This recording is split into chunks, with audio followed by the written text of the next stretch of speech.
আমি এবার গ্যাসে একটা কড়াই বসিয়ে নিয়েছি। কড়া গরম হলে 1 টেবিল চামচ ঘি দেব। ঘিটা একটু গলে যাবে, তারপর আমি বাকি মশলাগুলো দেব। ঘিটা আমার গরম হয়ে গেছে। এবার আমি সামান্য একটু হিং দিয়ে দিয়েছি। হিংটা দিলে কি হয়, গন্ধটা একটা সুন্দর বের হয়। তারপর আমি বড় সাইজের একটা পেঁয়াজ কুচি দিয়ে দিয়েছি। এবার আমি ঘিয়ের সাথে পেঁয়াজগুলোকে দিয়ে ভালো করে একটু ভেজে নেব। তারপর 1 চামচ রসুন বাটা, 1 চামচ আদা বাটা, 1 চামচ জিরে পাউডার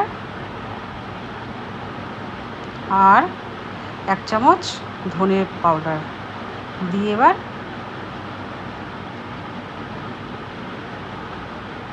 আমি কিন্তু সমস্ত মশলাগুলোকে একসাথে দিয়ে নিচ্ছি। 1 টেবিল চামচ আমি লবণ দিলাম। এবার আমি ভালো করে মশলাগুলোকে একটু কষিয়ে নেব। তারপর 2 টেবিল চামচ কাশ্মীরি রেড চিলি পাউডার দিলাম, 1 চামচ হলুদ দিলাম। এগুলোকে আবার ভালো করে মিশিয়ে নেব।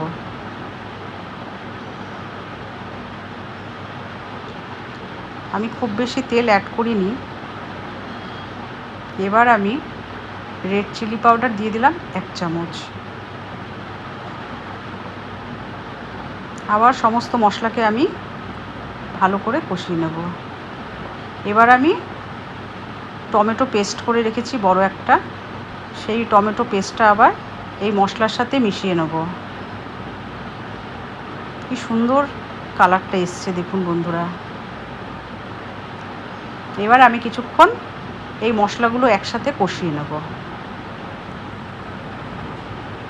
3-4 মিনিট এভাবে আমি কষিয়ে নেব।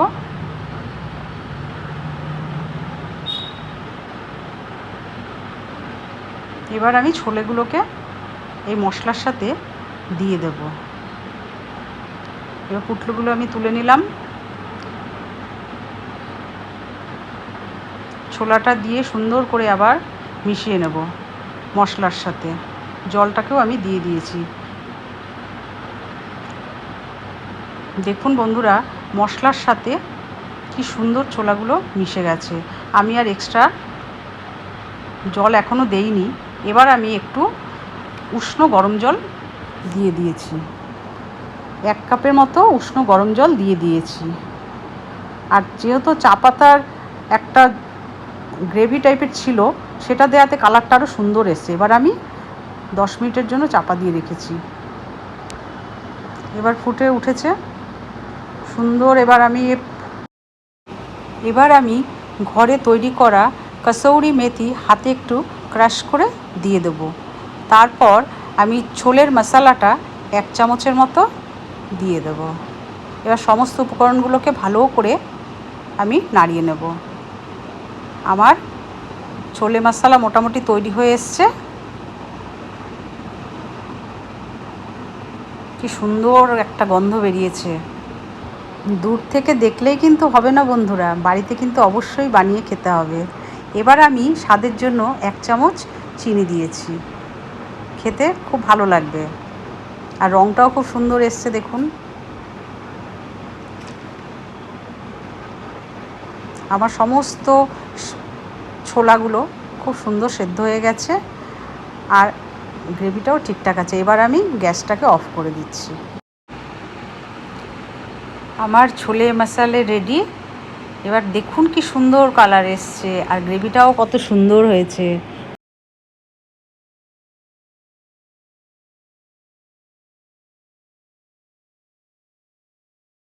চলুন বন্ধুরা, এবার ভাটুরার প্রিপারেশনটা নেওয়া যাক। প্রথমেই আমি 1/2 কাপ সুজি নিয়েছি। এটাকে আমি জলে 10 মিনিটের মতো ভিজিয়ে রাখবো। এটা আমার কাজে লাগবে। এরপর আমি একটা পাত্রে 2 কাপ ময়দা নিয়েছি।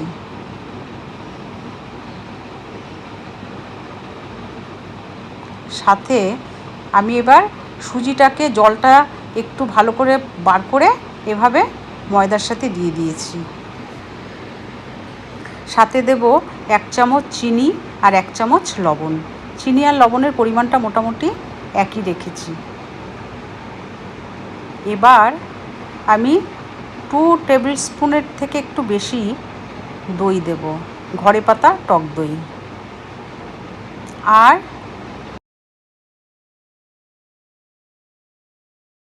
এর মধ্যে 1 টেবিল চামচ বেকিং সোডা দেব। এবার সমস্ত উপকরণকে আমি হাত দিয়ে সুন্দর করে মেখে নেব। সুজি আর দইটার মধ্যে যেহেতু ময়েশ্চার রয়েছে, এই জন্য আমার এখনও জল দেওয়ার প্রয়োজন হয়নি। যদি আমার প্রয়োজন হয় তাহলে আমি একটু পাশে উষ্ণ গরম জল করে রেখেছি। এবার আমি একটু উষ্ণ গরম জল দিয়ে ডোটাকে ভালো করে মেখে নেব। এইভাবে আমি 4-5 মিনিট ভালো করে সুন্দর করে মেখে নিয়েছি। সাথে একটু হাতে তেল নিয়ে আবার একটু মেখে নিয়েছি। এভাবে আমি মেখে হাত দিয়ে আবার এভাবে ছিঁড়ে ছিঁড়ে নিচ্ছি। তাহলে যখন আমার ভাটুরেটা তৈরি হবে তখন ভেতরের টেক্সচারটা অসাধারণ হবে, খুব সুন্দর হবে। তাহলে এভাবে আমরা কিছুক্ষণ এরকমভাবে করে নেব। তারপর আবার এটাকে ভালো করে মেখে নেব। ভালো করে মাখা হয়ে গেলে এবার আমি আবার একটু তেল দিয়ে ভালো করে মেখে রেখেছি আর একটা ভেজা একটা ক্লথ দিয়ে ঢেকে রেখেছি। তাহলে আমার ময়দাটা খুব সুন্দরভাবে সেট হয়ে যাবে। এবার আমি কড়াইতে রিফাইন অয়েল নিয়ে নিয়েছি। তেলটা গরম, খুব ভালোভাবে গরম হবে এবং আমি হাই হিটে রাখবো। এবার আমি লেচি কেটে নেব।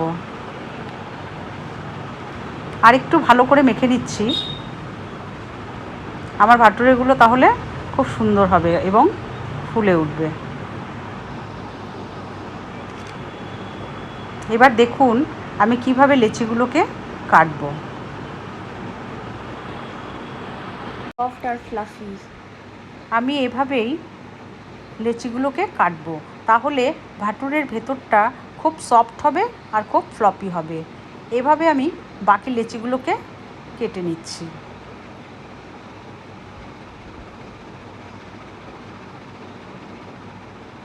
আর বাকি যেগুলো থাকবে আমি আবার ভেজা কাপড়টা দিয়ে ঢেকে রাখবো। এবার চলুন বেলে দেখা যাক। এবার বেলার জন্য আমি একটু রিফাইন অয়েল নিয়ে নেব যাতে সুন্দর করে বেলা যায়।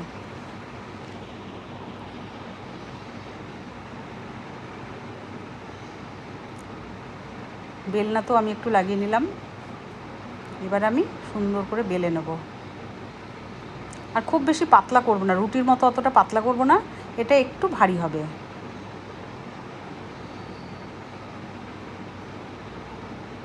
এভাবে আমি 2-3টে বেলে নেব।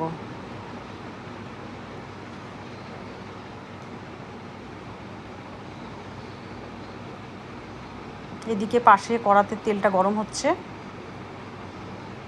তেলটা যখন খুব গরম হয়ে যাবে তখন আমি আমার ভাটুরেগুলোকে ছাড়ব। দেখুন থিকনেসটা দেখুন। এবার আমি ছেড়ে দিলাম তেলের মধ্যে।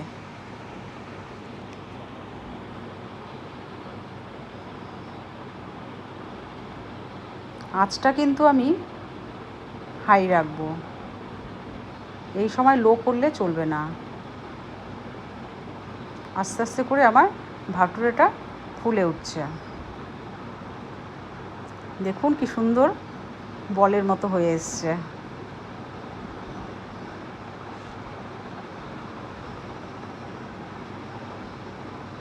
আমার ভাটুরেটা হয়ে গেছে, এটা আমি নামিয়ে নেব। দেখুন কি সুন্দর ফুলে উঠেছে, একদম খুব সুন্দর। আরেকটা আমি ভাটুরে দিয়ে দিয়েছি, এটাও ফুলে উঠছে। দেখুন কি সুন্দর ফুলে উঠছে।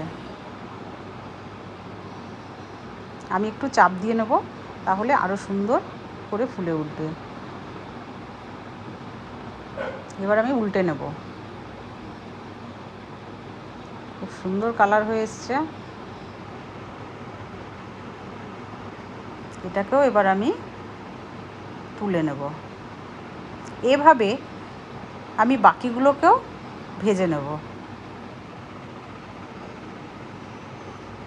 এবার চলুন আমরা সার্ভ করি।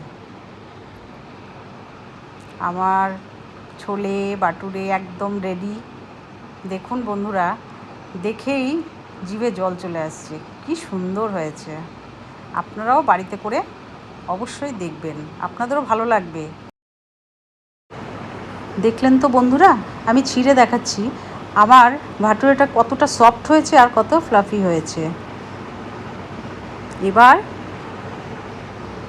আপনারা বাড়িতে এই রেসিপিটা অবশ্যই করে খাবেন, ভালো লাগবে।